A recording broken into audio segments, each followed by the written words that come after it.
Furthermore, we have teachers, doctors, dentists, policemen, nurses, many other kinds of people who give us great support to help us to lead a decent and happy life. Without these people, life could be very, very difficult. We can further extend this to include all of the animals, the plants, who become our food.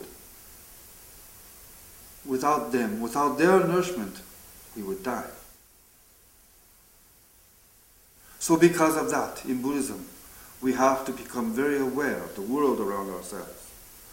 Become very aware of all of the people around ourselves. All of the beings around ourselves who support and nourish us. And because of them, we too are able to then practice Buddhism and possibly one day become a Buddha. Third is the gratitude we must owe to our sovereign, to our country. Normally here in Italy, we love to complain about the government. It's a national pastime. I think it is only second in importance in this country to soccer. Maybe actually complaining is number one and soccer is number two in reality. However, despite all the problems we may or may not have in Italy, or in other countries for that matter, I'm sure now you're all smiling because you're probably thinking, yes, it's the same thing in my country too. Maybe because it's human nature. However, we live in a country where we're freely able to practice our religious faith.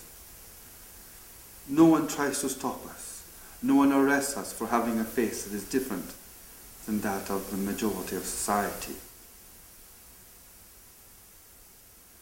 Now that faith could be religious faith or that of society I'm speaking of, or could be a belief in a political system, which has also happened. Political systems have also been very much against the freedom of religion. Also, some religions are also very scared of other religions taking hold in their land. And so they work to try to stop people. If not discourage them, it's sometimes at worst point, it's happened throughout history of mankind, to actually harass and oppress these people, and sometimes much worse. However, today, we're able to freely embrace and practice our faith and live in peace together with all the other people in our society and country. That is a very great gift. And for that, we must feel great, we must acknowledge within our hearts and be aware of every day and thankful to what our country and society has given to us to help us to be able to practice Buddhism and someday become a Buddha. So with that, Nichiren instructs us to be aware and thankful to our sovereign, our country, and our society. The fourth of these four debts of gratitude is what we owe to the three treasures of Buddhism: Buddha, Dharma, and the Buddhist clergy, the Sangha. Without the Buddha, Buddhism would never have been born. And without his leaving us his teachings and insight, meaning the Dharma, we would never have a chance to glance into what he experienced. We would not be able to, it would be very difficult for us to achieve what he achieved.